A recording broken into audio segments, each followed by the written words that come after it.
에듀우드의 목공교육지원센터에 오신 것을 환영합니다. 체험 중 안전에 대한 안내입니다.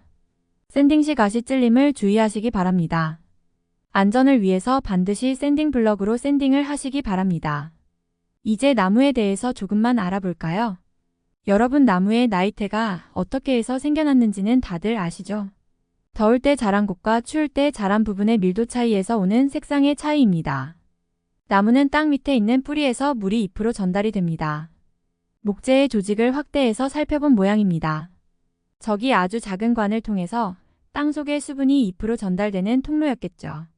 나무가 오래된 부분과 생명을 다하게 되면 통로에 수분이 빠지고 비게 됩니다. 집에서 사용하던 도마도 목재이기 때문에 저러한 조직을 갖고 있습니다. 도마를 세척하고 나면 모세관 현상에 따라 통로에 물이 고이게 됩니다. 물이 고인 채로 오래 있으면 자연히 세균이 번식하게 되겠죠. 그리고 도마의 위와 아래에 대한 구분입니다. 도마도 위와 아래가 있을까요? 네, 위아래가 있습니다. 나무는 원래 수분에 의해서 수축과 팽창을 반복합니다. 그러나 일정한 방향으로만 휘어지는 것을 알 수 있습니다. 따라서 앞 그림처럼 볼록한 부분이 위로 가도록 해서 사용하는 것이 좋습니다. 볼록한 부분이 위가 되겠죠. 다음은 사포질하는 방법입니다. 사포질은 반드시 나무결 방향대로 하시는 것이 좋습니다. 결의 직각 방향으로 문지르면 오히려 긁어 흠집을 내는 결과가 생깁니다.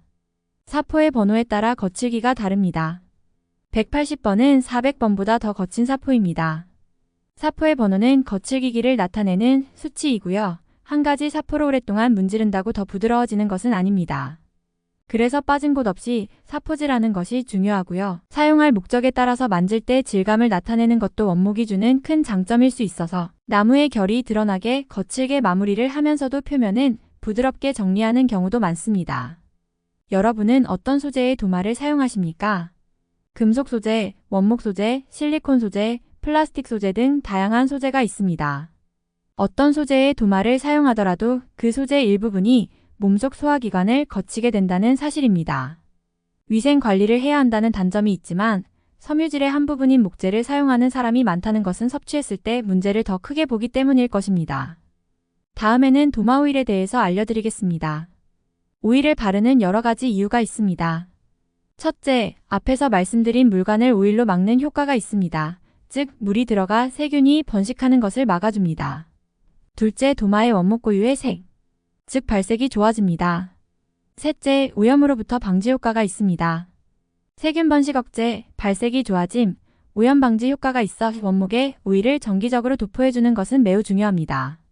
오일의 종류도 다양합니다. 반드시 식품급에 인증된 도마 오일을 쓰는 것을 권해드립니다. 일반 원목 오일과는 반드시 구분되어 사용이 되어야 합니다. 한편 식물성 오일을 바르는 경우인데요. 모든 식물성 오일은 공기 중에서 산패가 되기 때문에 권장하지 않습니다. 전용 도마 오일을 권합니다. 도마 오일이 비싸서가 문제가 아니라 손쉽게 구하지 못해서 식물성 오일에 대한 미련을 갖게 됩니다. 작은 소포장 2,000원 미만이면 도마 한 개를 바르고 남는 포장이 있는데요. 몇 개 구매하셔서 도마 관리를 평소에 하시길 권합니다. 소포장 구하시는 곳을 아래에 링크로 소개해 드리겠습니다. 도마 관리 방법에 대해서 알아보았습니다. 지금까지 에듀우드에서 전해드렸습니다. 감사합니다.